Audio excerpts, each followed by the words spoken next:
Welcome to another explainer. We're actually going to skip the standard agenda today because we are jumping straight into a massive scriptural mystery. For centuries, the idea of Israel's regathering has pretty much been universally understood as a physical return, right? Scattered people going back to an ancestral homeland. But when we take a closer look at biblical texts, prophetic symbolism, and ancient typological patterns, the source material reveals a completely different interpretation. What if the text isn't pointing to a geopolitical place at all, but rather a person? Okay, let's dive into this, because this question is the absolute core thesis of our source material today. Is the regathering of Israel a geopolitical event or a single person? The texts we're examining propose that the final form of a regathered Israel might not be an event plotted on a map at all. No way. Instead, the ultimate regathering might actually manifest as a single individual, specifically a woman who spiritually and genetically represents the unification of all the Israelite tribes. I mean, talk about a massive paradigm shift, right? Our first major clue comes from a highly cryptic verse in the book of Jeremiah. Speaking about the restoration of the northern tribes, the text declares, "I am doing a new thing. A woman shall encompass a man." Now, for scholars and theologians, this line has always been a bit of a puzzle. But our source material interprets this as a deliberate, divine reversal of the historical cycle. To really understand why this reversal is so crucial, we have to look at how the entire story of Israel began. Just think about the perfect symmetry of this cycle. On one end, we have the beginning. Israel literally started with one person, one man named Jacob, whose name was famously changed to Israel back in Genesis, right after he wrestled with God. According to the source analysis, if the cycle began with one man, it logically completes its divine pattern on the exact opposite end, culminating in one woman. So it's this epic journey from male to female, from a localized beginning to a global scattering, and finally a hyper-focused regathering into a figure referred to as a second Eve. Let's move right into section 1, prophecy and the two sticks. To really wrap our heads around this concept of a single person representing a whole nation, we've got to navigate through some of the most famous prophetic symbols in the book of Ezekiel. In Ezekiel 37, there's this incredibly famous prophetic sign where two sticks are joined together. Step 1 is the stick of Judah. In this theological framework, Judah represents Jesus, the second Adam. Step 2 is the stick of Joseph, or Ephraim, which represents the scattered tribes, personified here as the bride. And then step 3 is their miraculous union into one single stick. The source material views this as so much more than just two historical nations signing a peace treaty.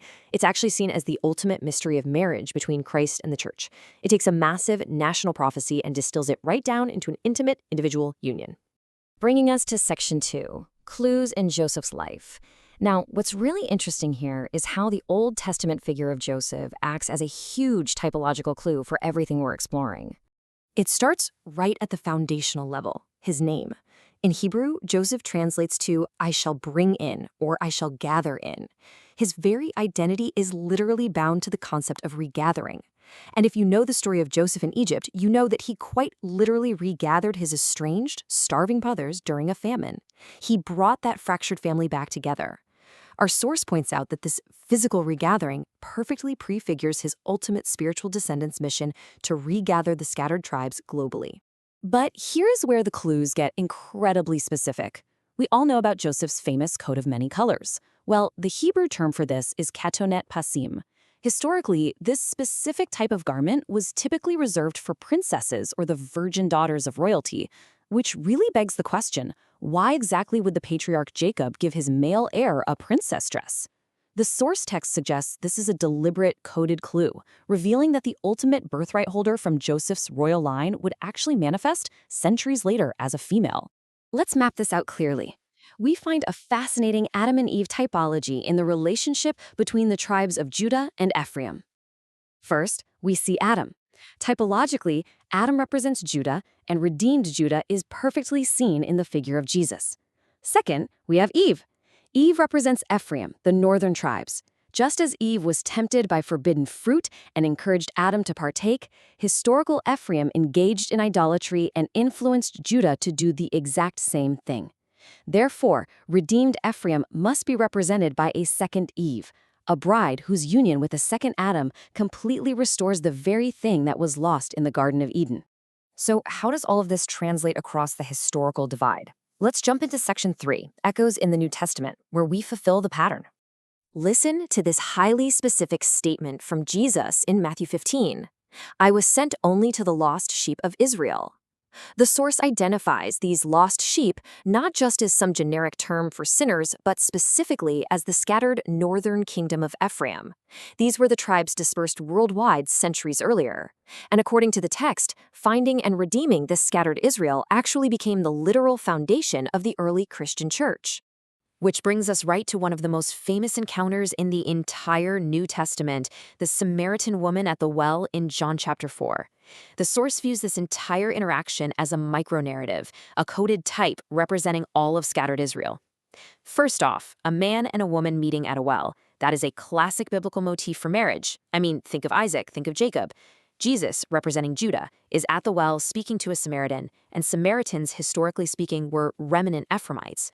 And this brilliantly illustrates the sheer depth of that encounter. Jesus famously tells the Samaritan woman that she's had 5 husbands, and the man she is currently with is not her husband. While this is often read purely literally, our source material overlays this with historical typology. You see, scattered Israel had lived under exactly 5 foreign dominions: the Assyrians, the Babylonians, the Persians, the Greeks, and finally, the Romans. So the woman at the well isn't just a woman, she's the personification of a nation that has been passed between 5 occupying empires. Mind-blowing, right? Okay, it is time to snap all these theological puzzle pieces together in section 4, fulfilling the divine cycle through unified representation. The absolutely crucial point here is this. Uniting the kingdom requires 2 distinct elements to finally come together. First up, the scepter of Judah, representing kingship, which is fulfilled through Jesus. Second, the birthright of Joseph, representing fruitfulness and multiplicity, which manifests through the bride. When these 2 elements combine, they fulfill that famous promise found in Galatians 3:28, that believers are all one in Christ Jesus. For anyone who's ever wrestled with understanding Paul's letters, this frames that verse in a completely new light. The ancient divide between Judah and Ephraim, male and female, is completely erased and restored into one beautifully unified representation. Which brings us to this incredibly powerful, rhetorical question posed by the prophet Isaiah: can a nation be born in a day? Think about it. If the regathering of a nation is purely a geopolitical process, well, that takes decades. It takes wars, treaties, generations of migration. But if the regathering is suddenly manifested in a single representative person, a second Eve stepping onto the stage of history, then the answer to Isaiah's question is yes. It hints at a sudden miraculous emergence rather than a slow political process. We started today with a geopolitical assumption, and the source texts have led us down a radically different path of ancient typology and prophetic fulfillment. It leaves us with a profound question to consider. Is the ultimate regathering of a nation realized not by drawing borders on a map, but in the miraculous emergence of a single person? It's a completely different way to read these ancient texts, and it absolutely transforms how we look at the concept of prophecy. Thank you so much for joining me to unpack this fascinating explainer. Keep questioning, keep looking closer at the text, and I'll see you next time.